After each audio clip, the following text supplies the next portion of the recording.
Mulai aja ya kelasnya. Assalamualaikum warahmatullahi wabarakatuh. Selamat ketemu kembali. Akhirnya kita ketemu lagi di kelas psikologi industri. Setelah minggu lalu kita nggak bisa kelas live karena tanggal merah. Minggu kelima ini kita akan membahas tentang sistem nilai. Jadi sebenarnya nilai sendiri sudah kita bahas di minggu ketiga kalau nggak salah. Nah, ini kita akan lebih detailkan lagi penjelasannya di minggu ini. Mungkin kalian juga sudah lihat, sudah ada tugas sama materinya di e-learning.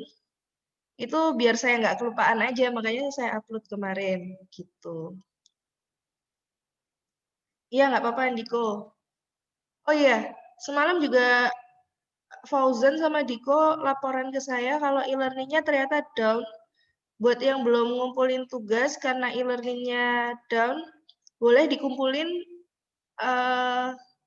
begitu e-learningnya udah bisa ya. Jadi langsung di-upload aja, nggak apa-apa. Walaupun telat. Karena kan ya nggak ada yang tahu kalau ternyata semalam e-learningnya lagi down gitu. Fauzan udah kirim file ke saya, nggak apa-apa. Tetap di-upload ulang aja di e-learning. Oke, kita mulai. Sebentar, saya share screen dulu.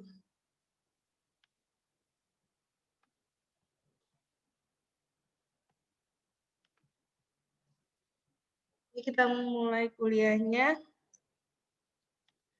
Pembahasan tentang sistem nilai. Jadi,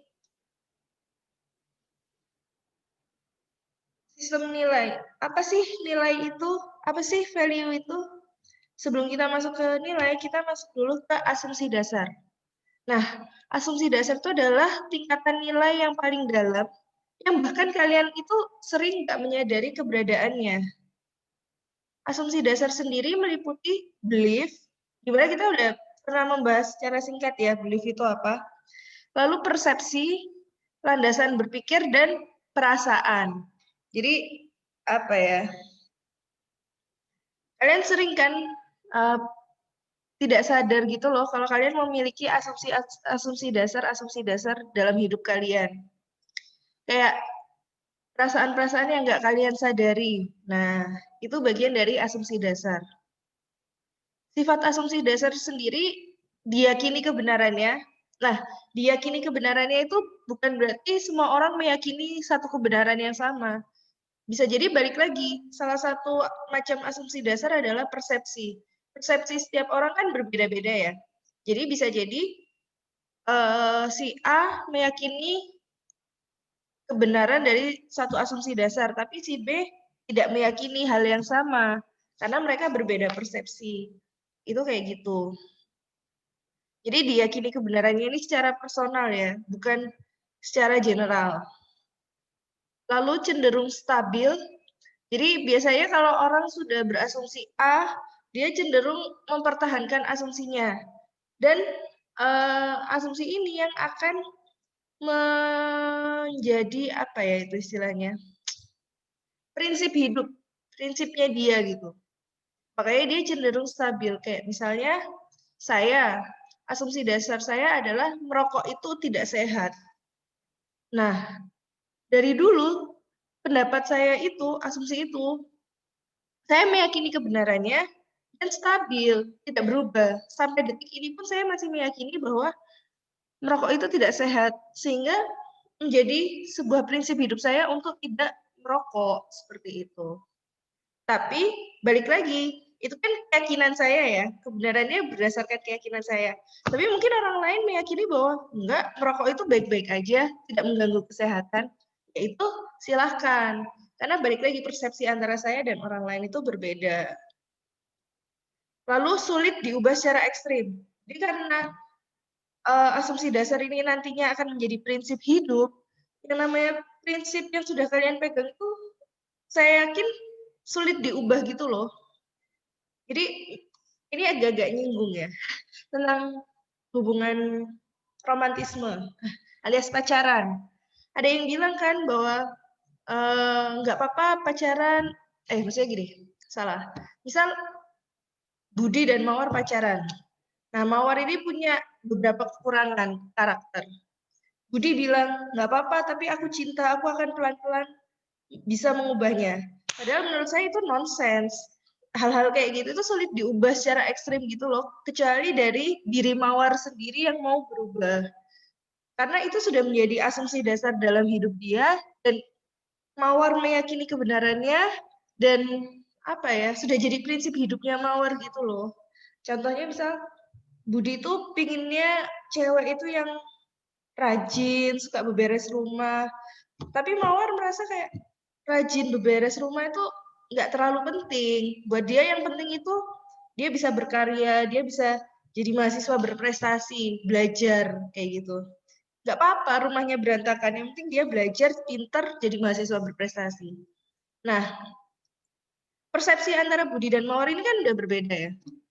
Nah, tapi Budi ingin merubah Mawar, jadi cewek yang rajin, suka beberes rumah. Itu susah. Kenapa? Karena sudah jadi prinsip hidupnya si Mawar ini, bahwa beberes rumah itu nggak penting, yang penting itu belajar, kayak gitu. Nah, kalian pasti sering kan menemui kasus-kasus seperti ini di luar sana. Itulah yang, apa ya, menurut psikologi itu, yang namanya asumsi dasar tuh nggak bisa diubah secara ekstrim, walaupun secinta apapun Mawar ke Budi, dia mau berubah karena Budi, wah itu udah nonsens banget sih. Kayak gitu. Jadi kelas romantis ya, astaga. Intinya sih kayak gitu sih, contoh nyatanya. Peran asumsi dasar dalam mempelajari sesuatu hal yang baru perlu diuji kesesuaiannya dengan asumsi dasar dan tidak bertentangan karena bisa mempengaruhi kognitif. Jadi ini saya ada kisah nyata. Dulu waktu saya kuliah S2, saya pernah ikut mentoring agama. Mungkin beberapa dari kalian pernah ikut mentoring agama ya, Liko gitu. Tapi Likonya ini sama orang luar kampus. Maksudnya sebelumnya saya ikut Liko, tapi Likonya itu sama kakak kelas saya kuliah. Mentornya adalah kakak kelas saya kuliah. Nah, itu waktu S1. Waktu saya S2 saya ikut Liko, mentornya itu kalau nggak salah dari alumni Unpad. Seingat saya sih gitu. Pokoknya saya dikenalin sama teman saya, terus ikutan teman saya Liko gitu. Nah, saya kan maksudnya dalam diri saya saat itu sudah ada beberapa asumsi dasar tentang ilmu-ilmu agama dasar. Udah apa ya, tertanam yang dari kecil lah, yang diajarin dari kecil itu seperti apa. Sampai ternyata di tengah keberjalanan ini kok materinya itu makin lama makin bertentangan dengan asumsi dasar saya. Contohnya, asumsi dasar saya tentang agama adalah semua orang yang sudah mengucapkan syahadat adalah orang Muslim, adalah orang Islam. Walaupun dia nggak pernah sholat, walaupun dia nggak pernah melakukan ibadah yang lain, dia adalah orang Islam. Dan saya tidak berhak mengkafir-kafirkan orang-orang tersebut. Masalah ibadah itu biar jadi urusannya yang bersangkutan dengan yang di atas. Tapi, waktu saya liko materinya adalah orang yang tidak termasuk dalam golongan liko itu belum orang Muslim, bukan orang Muslim. Bahkan saya sendiri yang baru memulai liko itu bukan orang Muslim di mata mereka. Saya adalah orang yang baru mempelajari Islam, sehingga nantinya saya perlu mengucapkan syahadat ulang. Nah, di situ kan sudah bertentangan nih. Loh, kok gitu ya? Kok mudah banget ya dia mengkafirkan saya? Kan sudah mulai bertentangan ya dengan asumsi dasar yang sudah saya punya sebelumnya. Nah, itu mempengaruhi kognitif saya, mempengaruhi uh, pikiran saya gitu loh. Kok gini ya? Kok gitu ya? Ini ajarannya benar nggak sih? Loh, kok dia mudah banget ya mengkafir-kafirkan? Padahal asumsi dasar saya adalah semua orang yang mengucapkan syahadat adalah orang Muslim. Tidak peduli dia beribadah atau enggak, dia adalah Muslim karena dia sudah mengucapkan syahadat. Kayak gitu. Nah, apa namanya, hal-hal kayak gini nih yang apa ya, dibutuhkan asumsi dasar yang kuat. Kalau dalam hal agama masing-masing ya, untuk mempertahankan keimanan masing-masing kayak gitu. Nah ini, perubahan terhadap asumsi dasar itu akan menimbulkan kegelisahan. Kayak tadi saya ada pertentangan kan antara sesuatu yang baru dengan asumsi dasar yang sudah saya pegang. Akhirnya saya gelisah kan, mikir, kok gini ya, kok gitu ya. Terus habis itu juga, misal kita balikan lagi ke kasus sebelumnya, kasus Budi dan Mawar. Ketika Budi berusaha menuntut Mawar untuk berubah, menjadi cewek yang rajin, suka beberes rumah, Mawar dia akan menjadi gelisah kayak, loh bukannya cewek itu yang penting pintar ya? Kenapa cewek itu harus rajin beberes rumah sih? Dia akhirnya ada kegelisahan kan, kayak nggak nyaman.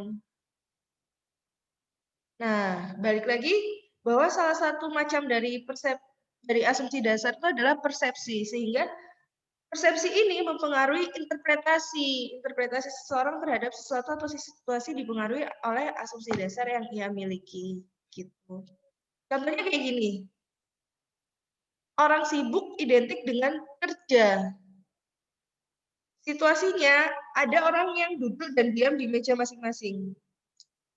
Ada yang menginterpretasi bahwa mereka sedang malas-malasan karena mereka hanya duduk dan diam. Padahal bisa jadi waktu duduk dan diam, mereka lagi sibuk ketik di laptop. Berarti kan di sini kerja, cuman orang melihat dari depan, orang itu ngapain sih duduk diem di mejanya, nggak kemana-mana. Padahal bisa jadi dia sedang mengerjakan sesuatu di laptopnya yang kita nggak tahu. Nah, itu interpretasi orang.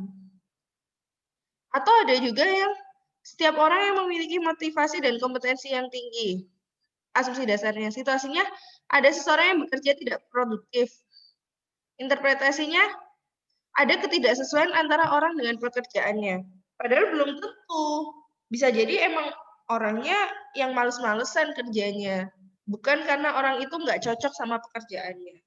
Jadi apa ya, balik lagi bahwa salah satu macam asumsi dasar itu adalah persepsi, dan persepsi ini yang mempengaruhi interpretasi terhadap situasi yang terjadi.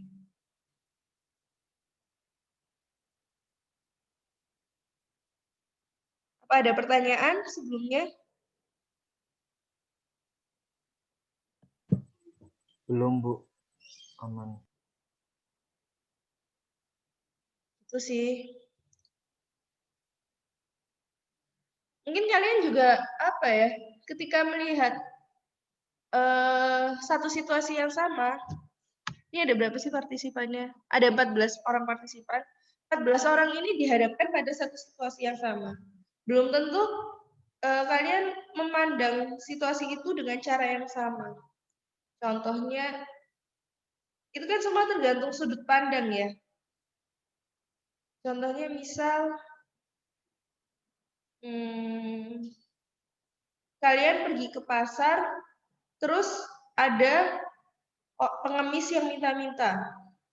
Mungkin si A mengatakan bahwa, ih kasihan ya orang itu, kok apa namanya, nggak bisa dapat pekerjaan yang layak sehingga dia harus mengemis.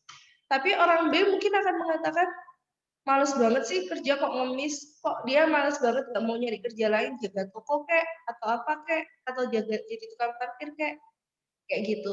Mungkin orang C akan memandang hal yang berbeda, orang D begitu juga dengan orang-orang yang lainnya. Jadi situasinya sama-sama melihat pengemis, tapi persepsi yang muncul itu beda karena tergantung dengan asumsi dasar yang sudah mereka pegang sebelumnya, kayak gitu.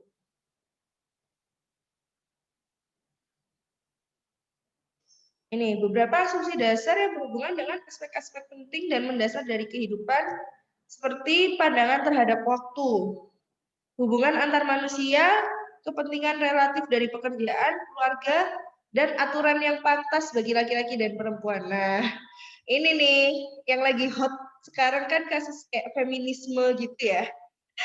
Tuh, patriarki, feminisme itu lagi hot ya kalau kalian lihat di Twitter. Kayaknya berkali-kali deh. Yang paling hot itu kayak misal,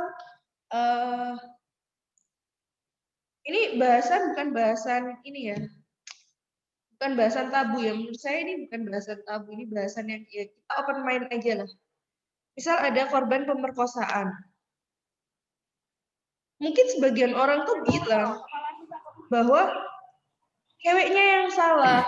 Kenapa? Karena dia pakai pakaian yang terbuka, sehingga mengundang cowok untuk menggoda. Tapi ada juga orang yang bilang, enggak lah, bukan salah ceweknya, emang cowoknya aja yang nggak bisa menjaga pikirannya atau menjaga nafsunya.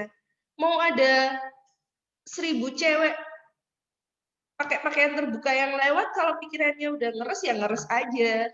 Mau ada 1000 cewek pakai jilbab, pakaiannya serba tertutup, kalau pikirannya udah ngeres ngeres aja.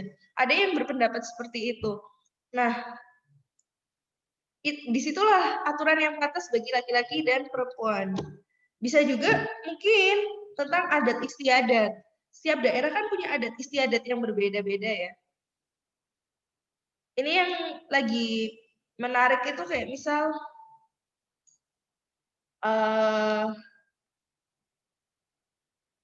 adat suku Minang. Suku Minang itu kalau nggak salah satu adatnya itu yang lamar bukan si cowok, yang lamar itu adalah si cewek. Nah, itu kan aturan yang pantas bagi laki-laki dan perempuan ya. Tapi suku yang lain bilang enggak, yang ngelamar tuh ya yang cowok, bukan yang cewek kayak gitu. Jadi ini isu yang menarik sih buat saat ini, bukan menarik. Isu yang lagi hot selain Omnibus Law, yaitu aturan yang pantas bagi laki-laki dan perempuan. Contoh asumsi dasar yang berpengaruh pada pandangan terhadap waktu. Wah, ini kehidupan sehari-hari banget nih. Janjian jam 8. Ada yang datang sebelum jam 8, ada yang datang jam 8 tet, ada yang datang baru jam 10. Jadi asumsi dasarnya adalah yang datang sebelum jam 8 adalah saya menghormati yang mengundang saya. Jadi saya harus datang sebelum jam janjian. Yang datang tepat waktu, asumsinya yang penting saya nggak telat. Datang tepat waktu justru bagus nih, on time banget nih. Waktu saya efektif. Bagi yang telat baru datang jam 10, ya udah sih, yang penting yang penting saya datang. Yang penting saya datang gitu. Mau telat, mau enggak, yang penting saya datang. Nah, asumsi dasar hidup orang itu kan berbeda, makanya kan pandangan terhadap waktunya juga berbeda kayak gitu. Hubungan antar manusia jelas, ya balik lagi kayak tadi contoh Budi dan Mawar. Kepentingan relatif dari pekerjaan itu nanti akan ada sih, ini akan dibahas lebih. Intinya adalah ketika kalian bekerja nantinya setelah lulus pasti kan ada yang S2, ada yang kerja kan, tapi ujung-ujungnya udah lulus S2 juga kerja. Tapi setelah kalian kerja, kalian akan tahu bahwa setiap orang yang kerja di sebuah perusahaan, sebuah organisasi, itu memiliki kepentingan. Kayak misalnya kepentingan saya dari pekerjaan saya adalah saya ingin mengaplikasikan ilmu saya ingin membagikan ilmu saya ingin mengabdikan diri, kayak gitu. Karena saya merasa berhutang budi. Dulu saya kuliah pakai beasiswa nih, dibayarin. Saya merasa berhutang budi untuk mengembalikan beasiswa itu dalam bentuk yang lain, yaitu membagikan ilmu yang saya dapat selama kuliah ke teman-teman sekalian, kayak gitu. Nggak hanya teman-teman di kampus, tapi juga di luar kampus, istilahnya kayak gitu. Itu kan kepentingan relatif saya terhadap pekerjaan saya sebagai dosen. Tapi mungkin ada dosen lain yang kepentingannya dia adalah ya bekerja mencari uang, menafkahi keluarganya. Terus habis itu ada juga yang ingin mungkin self actualization, mengaktualisasi diri karena emang dia suka ngajar, karena emang dia suka neliti, kayak gitu, suka menjadi dosen. Nah, jadi setiap orang tuh mempunyai kepentingan relatif. Begitu juga kalian. Misal kalian kerja di bagian produksi sebuah perusahaan manufaktur. Mungkin ada yang dia bekerja kepentingannya adalah karena dia suka manufaktur, dia suka mainan mesin-mesin, dia suka membuat sistem produksi, dia suka ngitung-ngitung KPI sih mungkin. Tapi ada juga orang yang ya udah bekerja karena keterimanya di situ, dapat duit, dia seneng bisa menafkahi keluarganya, atau menafkahi dirinya sendiri mungkin karena belum nikah. Tapi ada juga yang dia mengejar jabatan, kayak dia punya target-target gitu. Setahun setelah kerja aku harus udah naik jabatan dari junior ke senior. Misal junior supervisor ke senior supervisor. Terus nanti berapa tahun lagi aku harus jadi asman. Habis jadi assistant manager, aku harus jadi manager dan lain sebagainya. Ada yang kepentingannya seperti itu. Jadi balik lagi ke perbedaan-perbedaan itu pasti didasari oleh asumsi dasar yang sudah dia pegang masing-masing sebelumnya. Terus keluarga. Oh, kalau keluarga ini kompleks ya, banyak banget asumsi dasar yang berkaitan dengan keluarga. Contohnya misalnya, seberapa penting keluarga di mata kalian? Tiap orang tuh punya persepsi masing-masing. Ada yang bilang keluarga nomor satu. Tapi ada juga orang yang bilang duit nomor satu. Nggak ada duit, keluarga gue nggak makan. Ada kan? Wah, hal-hal yang kayak gitu sih yang apa ya, asumsi dasar itu. Perbedaan-perbedaan seperti itu. Jadi kita nggak bisa memaksakan bahwa asumsi dasar saya adalah yang paling benar, nggak bisa. Setiap orang memegang asumsi dasar yang berbeda-beda yang sudah mereka pegang semenjak mereka bisa berpikir. Kalau bayi kan mungkin belum bisa berpikir dengan baik ya. Pokoknya semenjak mereka bisa berpikir dengan baik, istilahnya mungkin semenjak akil balik, ya udah itu yang dia pegang dan akan sangat sulit sekali kita bisa merubah asumsi dasar itu. Ini salah satu hubungan antar manusia, itu ada teori X dan teori Y-nya McGregor. Jadi kalau dalam pekerjaan, teori X itu menyatakan bahwa orang-orang itu bekerja karena terpaksa. Orang-orang itu kalau kerjanya jelek, dia harus dihukum. Orang-orang itu nggak bisa kerja sendiri. Orang-orang itu harus dikasih perintah. Kalau nggak diperintah, dia nggak akan gerak. Orang-orang itu cenderung nggak mau memegang tanggung jawab. Itu outdated ya, apa ya istilahnya outdated itu. Pikiran-pikiran buruk, bukan pikiran buruk sih. Apa ya, pikiran-pikiran yang apa sih bahasanya itu kayak pemerintah Korea itu apa ya, otoriter. Pemikiran-pemikiran otoriter terhadap bawahan. Tapi ada juga modern asumsi tentang orang di pekerjaannya. Itu teori Y, lawannya. Bahwa bekerja itu adalah aktivitas normal, aktivitas natural, seperti main atau istirahat. Terus orang-orang itu bisa mendirect dirinya sendiri. Contoh mendirect dirinya sendiri itu dia orang-orang tuh bisa mentarget dirinya sendiri. Misal hari ini aku harus menyelesaikan pekerjaan ini, hari ini menyelesaikan pekerjaan ini, hari ini menyelesaikan pekerjaan ini tanpa perlu disuruh oleh atasannya. Terus habis itu dia bicaranya bukan tentang punishment, dia bicaranya tentang reward. Jadi orang-orang itu akan selalu terpacu ketika dia mendapat reward. Kalau yang outdated si teori X ini orang-orang mau kerja biar nggak dihukum. Gitu. Kalau ini orang-orang mau terus bekerja dengan baik, meningkatkan kinerjanya karena akan ada reward kayak gitu. Terus dia juga percaya bahwa orang-orang tuh mau kok dikasih tanggung jawab, nggak ada masalah kayak gitu. Intinya adalah lawannya ya, makanya teori X versus teori Y. Teori X, teori Y ini dikemukakan oleh McGregor, nama penemunya.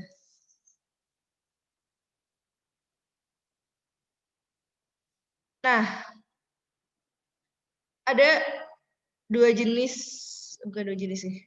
Ini asumsi dasar yang paling sering kita pegang, yang paling banyak kita pegang. Yang pertama adalah belief, dan yang kedua adalah values atau nilai. Belief sendiri adalah asumsi dasar mengenai keadaan dan bagaimana hal ihwal tentang keadaan tersebut terjadi. Sedangkan value atau nilai adalah asumsi dasar mengenai cita-cita yang diinginkan atau yang berharga untuk diperjuangkan. Kayak gitu. Belief. kita udah pernah bahas belief, kita bahas lagi lebih detail. Belief bisa berasal dari pengalaman sendiri atau sumber-sumber lain yang dipercaya. Contoh orang tua, saudara, sahabat, dan sebagainya. Sumber belief sendiri ada sensory belief, belief yang berhubungan dengan penginderaan berdasarkan pengalaman sendiri, baik didukung maupun tidak didukung oleh orang lain. Contohnya, misal belief apa ya? Contohnya misal ini, apa? Kalau mencontek nilainya bakal dikurangin. Itu, nah, itu kan bisa dari pengalaman sendiri ya, kayak semester-semester sebelumnya nih, kalau menyontek nilainya dikurangin. Makanya itu jadi belief kan. Bisa juga authoritative belief, belief yang berasal dari orang lain yang dipercaya. Contohnya kakak kelas. Misal kalian mahasiswa baru, terus kakak kelas bilang, kamu jangan nyontek, kalau nyontek nanti nilaimu dikurangin. Nah, kalian percaya sama si kakak kelas ini. Makanya itu adalah authority belief. Lalu ada derived belief, belief yang diturunkan dari belief-belief yang lain. Contohnya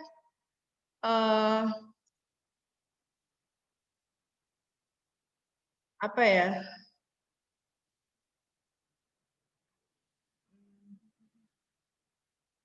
Mencontek tadi aja deh.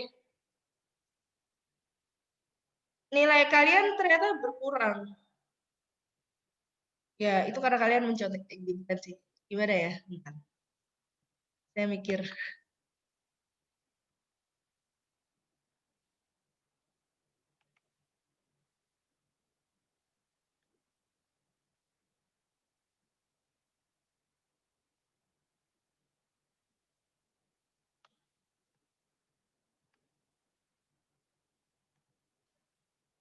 Oh, udah lihat contekan saya. Jadi misalnya A ini dapat sanksi. A dapat sanksi, nilainya dikurangin.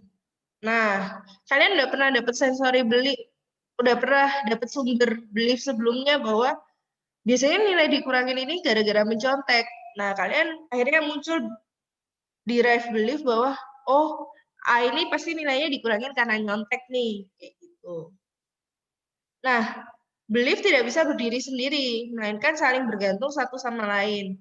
Kumpulan yang terorganisasi dari belief disebut sebagai belief system. Lalu yang berikutnya adalah value. Value adalah seperangkat asumsi dasar yang mengarahkan seseorang tentang apa yang harus menjadi prioritas perhatian, apa arti sesuatu hal, bagaimana reaksi emosional terhadap apa-apa yang terjadi, dan tindakan apa yang harus diambil dalam berbagai situasi yang dialami. Values mengandung elemen penilaian tentang kebenaran, kebaikan, atau hal-hal yang diinginkan. Values menggambarkan dasar untuk menyatakan hukuman atau pembenaran atas suatu tingkah laku atau terhadap suatu kejadian akibat perbuatan seseorang atau sekelompok orang sosial.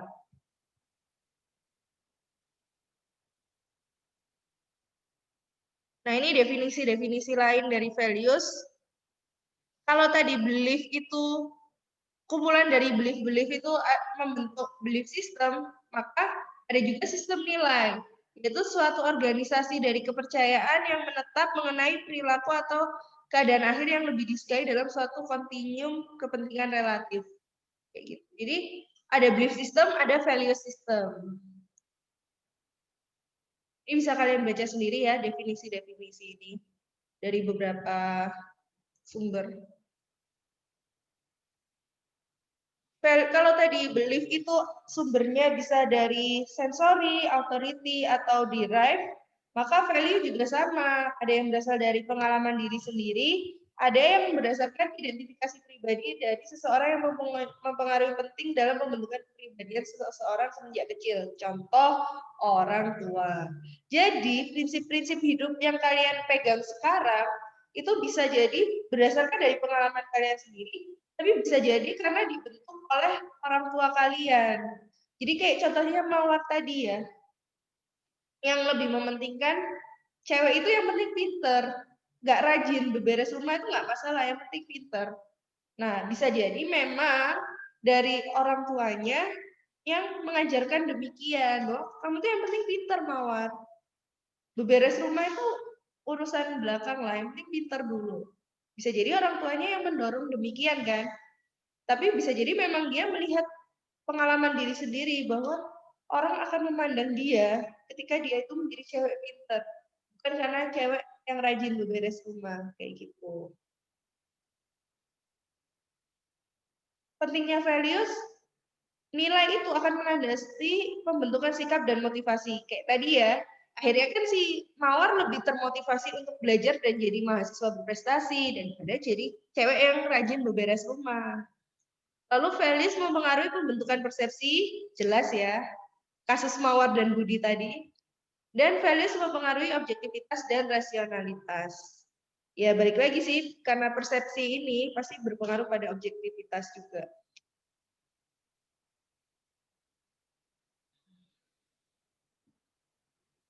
Fungsi values sebagai ukuran baku atau acuan yang mengarahkan kegiatan seseorang. Ini contohnya ya. Bisa jadi value itu membuat seseorang cenderung lebih mementingkan masalah-masalah sosial. Tapi ada juga values yang membuat orang cenderung untuk mementingkan ideologi politik atau agama. Tapi ada juga values yang mendorong orang untuk menampilkan dirinya itu bagaimana sih branding dirinya terhadap orang lain. Terus juga sebagai general plan untuk menyelesaikan konflik dan membantu proses pengambilan keputusan. Jelas ya, prinsip hidup itu pasti akan mempengaruhi banyak dari keputusan-keputusan hidup kalian. Sebagai fungsi motivasi yang berjangka panjang. Ya, balik lagi, nilai-nilai yang kalian pegang itu yang akan menjadi motivasi kalian. Contoh kayak, nilai yang kalian pegang adalah ketika saya menjadi mahasiswa berprestasi, saya akan membanggakan orang tua saya. Maka nilai itu akan kalian jadikan motivasi gitu loh untuk terus belajar, IP-nya bagus, aktif di organisasi, berprestasi agar orang tua kalian tuh bangga melihat kalian. Karena kalian punya tujuan kan, itu membuat orang tua kalian bangga.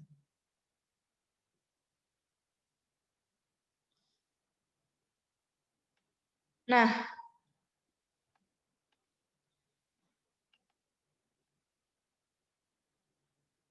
nilai sendiri itu ada 3 sifat nilai. Nilai bisa bersifat deskriptif, yaitu keyakinan mengenai apa yang benar dan tidak benar. Contohnya, mencuri. Kalian meyakini bahwa mencuri itu adalah tindakan yang tidak benar. Tapi meminta dengan baik-baik adalah tindakan yang benar. Itu nilai yang bersifat deskriptif. Lalu nilai yang bersifat evaluatif, keyakinan yang menilai objeknya sebagai baik atau buruk. Jadi kalau tadi itu deskriptif tadi itu adalah perilaku, kalau ini adalah objeknya. Jadi kalian menilai bahwa pencuri itu buruk. Kalian menilai bahwa pekerjaan yang halal lainnya adalah baik. Bersifat preskriptif, keyakinan yang menganggap suatu cara atau tujuan diinginkan atau tidak diinginkan. Kayak tadi kasus Mawar, bahwa Mawar yakin bahwa dia ingin jadi mahasiswa berprestasi, tapi dia nggak ingin jadi cewek rajin. Kayak gitu. Nah, ini tipe nilai berdasarkan Allport. Ada theoretical, economical, estetik, sosial, political, religius. Bisa kalian baca. Nah, setiap orang, urutan dari tipe nilai ini berbeda-beda. Contohnya misal kayak gini. Ada si A ini adalah seorang menteri. Nilai yang buat dia paling penting adalah nilai religi. Yang kedua sosial. Yang ketiga estetik.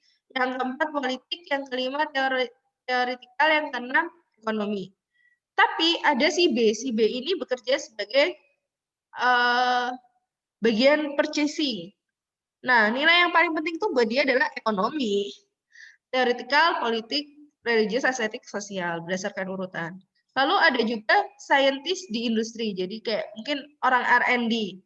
Nah, yang paling penting buat dia adalah teoretikal, baru politikal, ekonomik, estetik, religius, sosial. Nah, mungkin saya sebagai dosen, tipe nilai saya juga urutannya berbeda dari 3 orang tadi. Misal kalau saya yang paling penting, saya sebagai dosen adalah religius dulu. Bahwa apa yang saya omongkan harus bisa dipertanggungjawabkan. Ilmu-ilmu yang saya ajarkan adalah ilmu-ilmu yang benar dan bisa dipertanggungjawabkan. Lalu nilai kedua yang penting buat saya adalah nilai sosial. Baru nilai teoretikal, baru nilai estetik, ekonomikal, yang terakhir politikal. Kayak gitu. Mungkin kalian juga beda, masing-masing orang tuh mempunyai urutan yang berbeda nilai berdasarkan kalian. Itu yang jadi tugas. Kalian ceritakan berdasarkan diri kalian masing-masing ya. Jadi jangan contekan. Ini kalau diurutkan tuh seperti apa? Nilai yang kalian pegang itu mana yang paling penting, mana yang paling kurang penting. Dari yang paling penting sampai yang kurang penting. Kalau tadi kan saya religius dulu, baru sosial, baru teoretikal, terus baru estetik, ekonomikal, yang terakhir politikal. Kayak gitu. Pasti jawabannya harusnya beda-beda sih. Ya mungkin ada yang sama secara nggak sengaja, tapi pada dasarnya sih menurut saya beda-beda setiap orang. Nah, saya kayaknya udah pernah bahas ya konflik nilai. Bahwa nilai ini tuh rawan menimbulkan konflik ya. Nilai yang kalian pegang itu rawan menimbulkan konflik. Bisa konflik dalam diri individu. Jadi kayak misal kalian dapat pekerjaan yang nggak sesuai hati nurani kalian. Kayak misal kalau saya pribadi menghindari pekerjaan di pabrik rokok sama bank. Jadi ketika mungkin wallahu alam saya dapat takdir kerja di 2 tempat itu, saya bisa stres. Karena itu bertentangan dengan nilai yang saya pegang. Lalu yang kedua, ada konflik nilai antar individu. Karena perbedaan persepsi sih ini kebanyakan. Jadi 2 orang di pekerjaan konflik gitu, karena perbedaan persepsi atau miskomunikasi. Lalu ada konflik antar individu dan organisasi. Biasanya budaya organisasinya ini bertentangan dengan nilai individu yang dipegang. Misal budaya organisasinya adalah tidak memberikan kesempatan seseorang itu, oh enggak, jangan-jangan. Budaya beberapa perusahaan itu masih tidak memperbolehkan pegawainya berjilbab. Biasanya sih perusahaan kayak hotel, itu ada beberapa yang tidak memperbolehkan pegawainya berjilbab. Dan itu kan bertentangan dengan nilai saya ya, karena saya sudah berjilbab sejak lama. Padahal ada budaya organisasi kayak gitu, itu kan konflik ya, ada konflik di situ antara individu dan perusahaan dengan organisasi. Nah, teori hubungan antar individu ini yang mengungkapkan adalah Johari Windows. Jadi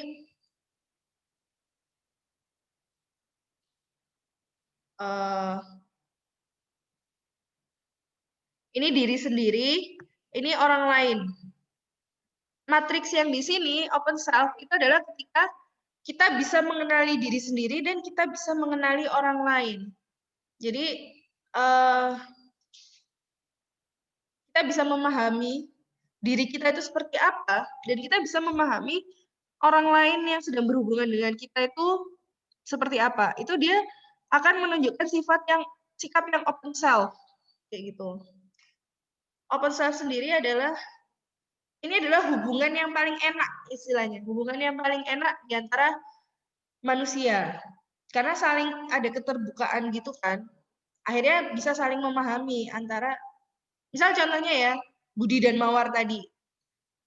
Staffnya itu anggap aja Budi, berarti Mawar tuh orang lain kan buat Budi. Budi bisa memahami karakter dia itu seperti apa. Dan dia juga bisa memahami mawar itu orangnya seperti apa. Akhirnya terjadi hubungan yang open self. Mereka bisa saling memahami. Tapi ada juga yang blind self, yaitu tipe hubungan yang Budi nggak bisa memahami dirinya, tapi dia mencoba untuk memahami Mawar. Nah, blind self ini akan muncul ketika orang-orang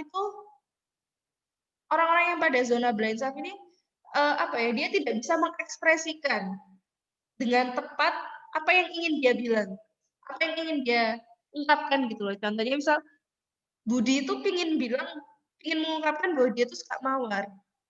Tapi karena dia tidak bisa memahami karakter diri dia sendiri tuh, dia jadi yang terungkapkan di depan Mawar tuh bukan ekspresi dia suka Mawar, tapi malah ekspresi dia kesel sama Mawar. Contohnya kayak Budi tuh jadi suka ngejahilin Mawar kayak gitu. Jadi kan di mata Mawar akhirnya apa sih Budi ini jadi ada miskom. Nah, zona blind self ini yang rawan ada miskom. Lalu ada zona hidden self. Hidden self adalah dia bisa memahami dirinya sendiri, tapi dia kurang bisa memahami orang lain. Itu jadi kayak Budi paham maunya apa, tapi dia nggak paham nih maunya Mawar itu seperti apa. Ini juga rawan-rawan miskom ya. Apalagi zona yang terakhir, dia nggak bisa memahami dirinya sendiri, dia nggak bisa memahami orang lain. Ya udah biar aja sih itu. Itu adalah zona unknown self. Kalau kalian baca di notes PPT, kalian bisa baca notes-nya lebih lengkap ya. Lalu yang berikutnya, sikap. Jadi nilai ini pasti akan berpengaruh ke sikap. Apapun sikap yang kalian tunjukkan, apapun sikap yang kalian keluarkan, itu pasti berdasarkan nilai yang kalian pegang. Sikap adalah pernyataan atau penilaian evaluatif berhubungan dengan objek manusia atau kejadian. Sikap menggambarkan perasaan seseorang tentang sesuatu. Susunan mental yang mempengaruhi bagaimana seseorang memandang sesuatu. Sikap merefleksikan dan menggambarkan perasaan seseorang terhadap sesuatu. Dan juga sikap adalah kecenderungan respon seseorang dengan cara tertentu. Ya, ini definisi-definisi sikap ya. Bisa kalian baca sendiri. Nah, ini yang saya bilang, hubungan nilai dengan sikap, nilai pasti mempengaruhi pada sikap terhadap bentuk perilaku yang lebih sesuai atau efektif dalam situasi tertentu. Jadi, nilai yang kalian pegang akan mempengaruhi sikap kalian terhadap sesuatu situasi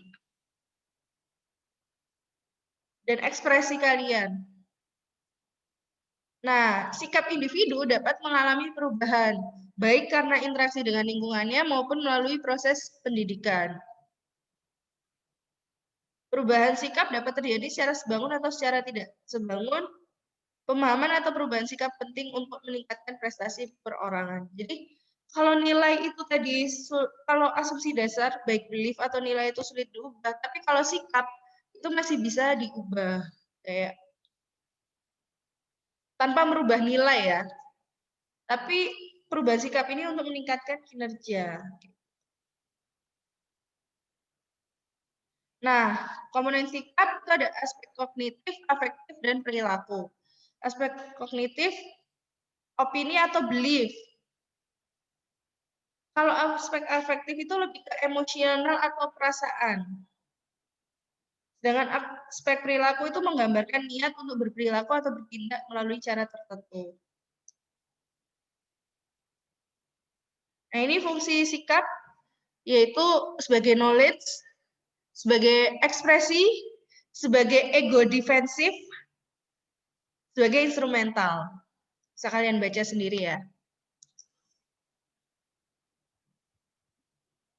Nah, sikap dalam konteks organisasi, sikap merupakan isu penting karena sikap akan mempengaruhi perilaku kalian dalam pekerjaan.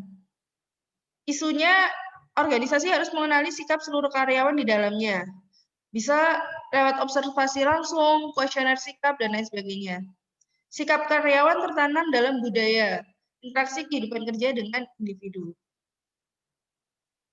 Nah, sikap ini pasti akan mempengaruhi kepuasan kerja, keterlibatan kerja, komitmen organisasi atau loyalitas. Dan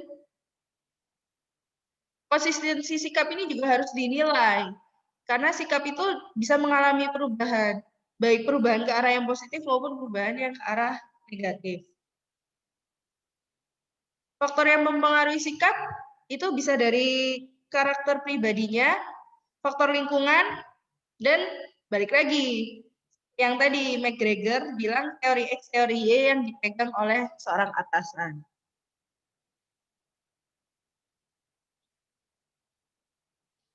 Teori X-nya sentralisasi atau kontrol manajemen yang ketat di semua bagian. Teori Y-nya kalau ada integrasi tujuan antar individu dan organisasi. Lalu menciptakan kondisi organisasi di mana setiap individu dapat memuaskan kebutuhannya dan meyakinkan karyawan bahwa tujuan pribadinya akan tercapai dengan kerja kerasnya untuk mencapai tujuan organisasi. Jadi harus ada integrasi antara individu dan organisasi. Jadi kalau teori X ini teori pesimistis kalau saya bilang gitu. Kayak setiap orang pada dasarnya malas, hanya kerja demi uang. Lalu punishment, orang tuh mau kerja agar tidak di-punishment. Orang tuh harus di-direct, diperintah langsung gitu loh, dikasih tahu langsung. Terus ini ya, kalian bisa baca sendiri. Sedangkan teori Y seperti yang tadi udah bilang, setiap orang pada dasarnya aktif dan memiliki tujuan. Lalu setiap orang tuh nggak perlu didirect, mereka itu udah bisa bekerja sendiri, nggak perlu ditatar gitu loh, apa ya ditatar tuh kayak didikte, nggak perlu kayak gitu. Dia bisa mengarahkan dirinya sendiri. Dan orang itu sukanya diberi reward, diberi apresiasi terhadap pekerjaan-pekerjaannya. Kayak gitu. Kalian bisa baca. Nah, ini contoh matriks yang berhubungan matriks antara sikap dan kepuasan kerja. Enggak sini job dissatisfaction, kasus ketidakpuasan kerja. Jadi kalau sikap itu kan ada sikap destruktif dan konstruktif ya. Ada nggak sih? Saya waktu itu pernah menjelaskan. Jadi sikap itu ada yang destruktif, ada yang konstruktif. Sikap yang destruktif itu adalah sikap apa ya istilahnya sikap yang mengarah ke arah yang negatif. Sedang kayak misalnya kalau yang konstruktif itu sikap yang mengarah ke positif. Kayak misalnya kasus nyata Budi dan Mawar pacaran. Lalu mereka dihadapkan dengan posisi lagi berantem. Sikap yang destruktif adalah Mawar ngambek, kabur, tak putus. Itu sikap yang destruktif. Sikap yang konstruktif adalah Budi dan Mawar diem-dieman dulu, tapi mereka mencoba menenangkan diri.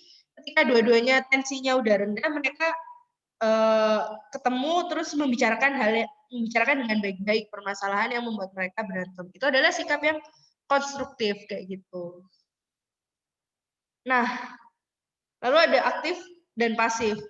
Jadi ketika kalian berada di situasi kerja yang tidak memuaskan, entah karena apapun ya, entah karena gaji, entah karena hubungan personal, entah karena apapun lah. Nah, sikap kalau kalian aktif dan konstruktif, kalian akan mengeluarkan pendapat, mengkritisi. Kenapa sih mengkritisi ke bagian yang berwenang? Misal kalian nggak puas dengan gajinya, kalian mungkin akan mengkritisi di bagian SDM. Saya nggak puas dengan gaji saya. Kenapa ya saya kok merasa pekerjaan saya itu banyak, tapi gaji saya nggak setimpal. Saya nggak puas.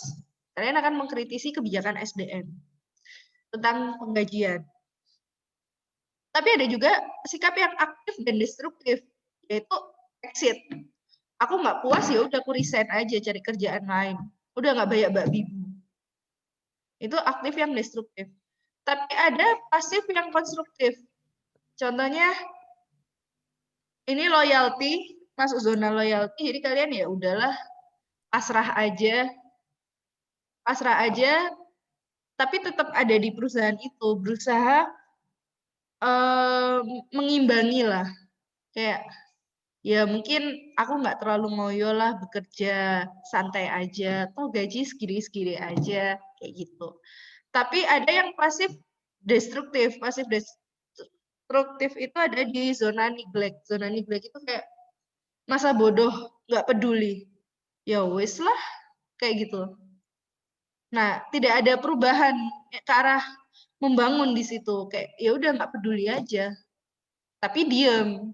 Kalau yang aktif kan nggak peduli dan resign kayak gitu.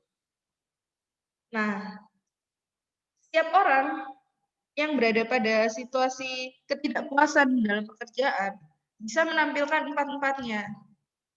Maksudnya setiap orang itu masing-masing bisa di zona yang berbeda. Misal si A nggak puas kerja dia exit, si B nggak puas kerja dia memilih pasrah dan ya udahlah yang penting loyal aja. Diubah pelan-pelan. Nah, ada yang bersuara mengkritisi si C, si D, bodo amat lah, kumaha engke kayak gitu. Nah, pengukuran sistem nilai bisa lewat kuesioner, bisa lewat wawancara, bisa lewat kalian mungkin pernah ya tes gambar orang atau pohon, lalu tes situasional, role play, studi kasus, banyaklah studi yang mendalam tentang individu, banyak. Itu sih. Sekian untuk materi kali ini. Apakah ada pertanyaan?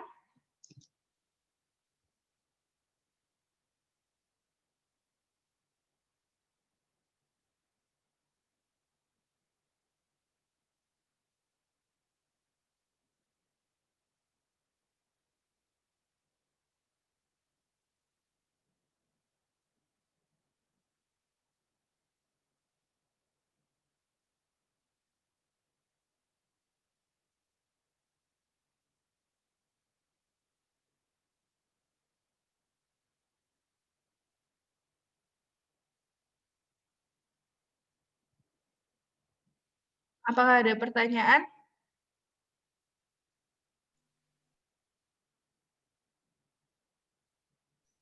Belum, Bu.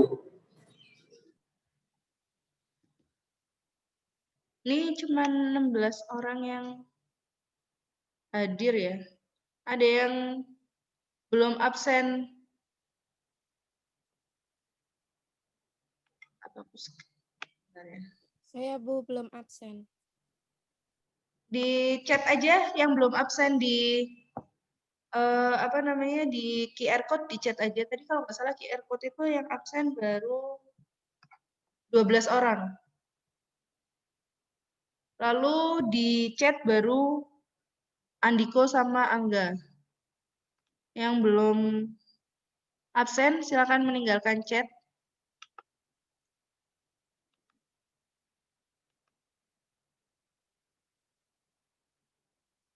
Oke. Baru 15 orang. Satu orang lagi siapa?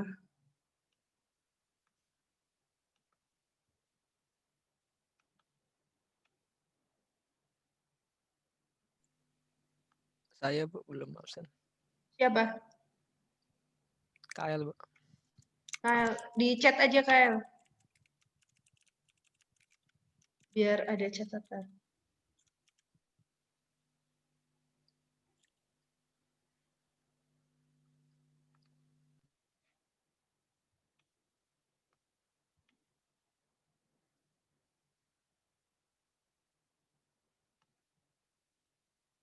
Coba ya sebentar saya cek.